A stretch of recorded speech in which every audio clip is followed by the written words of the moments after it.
Hi everyone, welcome to news latest updates.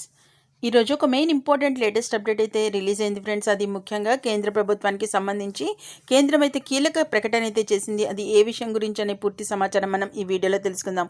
ముఖ్యంగా ఎవరికైతే bike అలాగే కారు లేదా డ్రైవింగ్ చేస్తున్న వారికి, అలాగే డ్రైవింగ్ లైసెన్స్ పొందాలనుకునే వారికి, అలాగే డ్రైవింగ్ లైసెన్స్ కలిగి ఉన్న వారికి సంబంధించి ఒక గుడ్ న్యూస్ అయితే చెప్పింది కేంద్ర ప్రభుత్వం కీలక ప్రకటన నేపథ్యంలో. ఆ విషయం ఏంటో మనం ఈ వీడియోలో తెలుసుకుందాం. ఇక వివరాల్లోకి వెళ్లే ముందు ఎప్పట్లాగే మన ఛానల్ ఎవరైనా సబ్స్క్రైబ్ చేసుకోకుండా చూస్తున్నట్లయితే తప్పకుండా సబ్స్క్రైబ్ చేసుకుని చూడండి ఫ్రెండ్స్ మన ఛానల్ని. అంతేకాకుండా వీడియోని ఇంకా లైక్ చేయకపోతే మాత్రం ప్లీజ్ వెంటనే ఒక లైక్ చేసి ఇన్ఫర్మేషన్ని మరింత మందికి చేరువయ్యే అవకాశం కల్పించండి. ఇక వివరాల్లోకి వెళ్దాం. ముఖ్యంగా డ్రైవింగ్ లైసెన్స్కి సంబంధించి ఇక శుభవార్త అయితే చెప్పింది కేంద్ర ప్రభుత్వం. దీనికి సంబంధించి ఇండియాలో ఏ వాహనం నడపాలన్నా కూడా మనకి డ్రైవింగ్ లైసెన్స్ అనేది తప్పనిసరి. అయితే ఇటీవల కేంద్ర ప్రభుత్వం డ్రైవింగ్ లైసెన్స్ పొందే ప్రక్రియను సులభతరమైతే చేసింది. అంతేకాకుండా ఇప్పటికే డ్రైవింగ్ లైసెన్స్ కలిగి ఉన్న వాహనదారులకి సంబంధించి కూడా ఇక శుభవార్త అయితే అందించింది కేంద్ర ప్రభుత్వం. దీనికి సంబంధించిన పూర్తి వివరాలను మనమైతే ఇప్పుడు తెలుసుకుందాం. ముఖ్యంగా డ్రైవింగ్ లైసెన్స్ పొందేందుకు గాను పాత పద్ధతిలో సమీపంలోని ప్రాంతీయ కార్యాలయాన్ని అయితే సందర్శించాలి. ఇక అక్కడ ముందుగా లెర్నింగ్ లైసెన్స్ జారీ చేయడం అనేది జరుగుతుంది. ఇక వ్యాలిడిటీ 6 నెలలు అయితే ఉంటుంది. డ్రైవింగ్ టెస్ట్ కోసం ఆర్టీఓ కార్యాలయానికి వెళ్లాల్సి ఉంటుంది. అక్కడ టెస్ట్ పాస్ అయితే అదే రోజు సాయంత్రం ఆ కార్యాలయంలో ఇక డ్రైవింగ్ లైసెన్స్ అనేది జారీ చేయడం అనేది జరుగుతుంది. ప్రస్తుతం కూడా ఇదే ప్రాసెస్ ఉంటుంది. కానీ ఆర్టీఓ కార్యాలయాలకు వెళ్లాల్సిన అవసరం లేదు.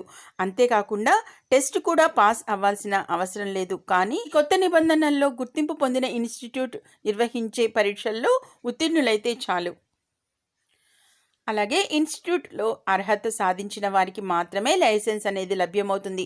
దీనివల్ల ఆర్టీఓ కార్యాలయం చుట్టూ తిరుగుతూ క్యూలో నిల్చోవాల్సిన అవసరం అయితే ఉండదు.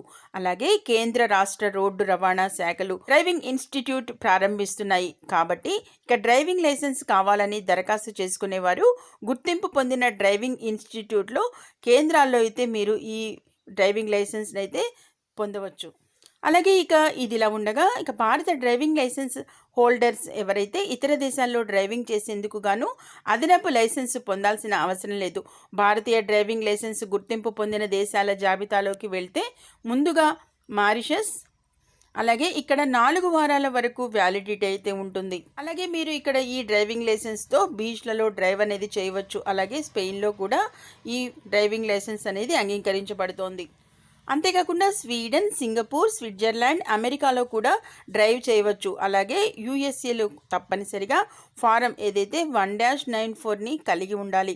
ఈ విధంగా కేంద్రం డ్రైవింగ్ లైసెన్స్కి సంబంధించి ఈ డ్రైవింగ్ లైసెన్స్ ఉన్నవారికి సంబంధించి ఈ వెసులుబాట్లు అయితే కల్పించింది. చూశారు కదా, ఎవరైతే కార్, బైక్ లేదా బండి ఏదైనా కానీ డ్రైవింగ్ లైసెన్స్ పొందాలన్నా, అలాగే డ్రైవింగ్ లైసెన్స్ కలిగి ఉన్న వారికి సంబంధించి ఈ వెసులుబాట్లు అయితే కలిగించింది. ఇక డ్రైవింగ్ లైసెన్స్ కోసం మీరు ఏదైతే ఆర్టీఓ కార్యాలయానికి అయితే వెళ్లాల్సిన అవసరం లేదు. అలాగే క్యూలో నిల్చోవాల్సిన అవసరం కూడా అంతకన్నా లేదు ఫ్రెండ్స్. ఎందుకంటే కేంద్ర రాష్ట్ర రోడ్డు రవాణా శాఖలు డ్రైవింగ్ ఇన్స్టిట్యూట్లు అయితే ప్రారంభిస్తున్నాయి.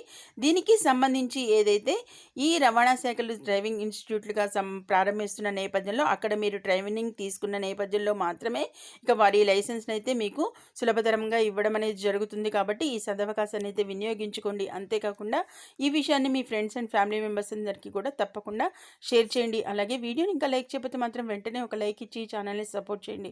మరిన్ని ఇలాంటి లేటెస్ట్ ఇంపార్టెంట్ అప్డేట్స్ వెంటనే మీ మొబైల్లో నోటిఫికేషన్గా పొందాలంటే మాత్రం వెంటనే న్యూస్ లేటెస్ట్ అప్డేట్ ఛానల్ని సబ్స్క్రైబ్ చేసుకోవడంతో పాటు పక్కనున్న బెల్ ఐకాన్ని కూడా ట్యాప్ చేసి అందులోని ఆల్ అనే ఆప్షన్ని యాక్టివేట్ చేసుకున్నప్పుడు మాత్రమే మీరు మిస్ అవ్వకుండా అప్డేట్స్ అనేవి పొందుతారనే విషయం మాత్రం మర్చిపోకండి. Okay, thank you for watching.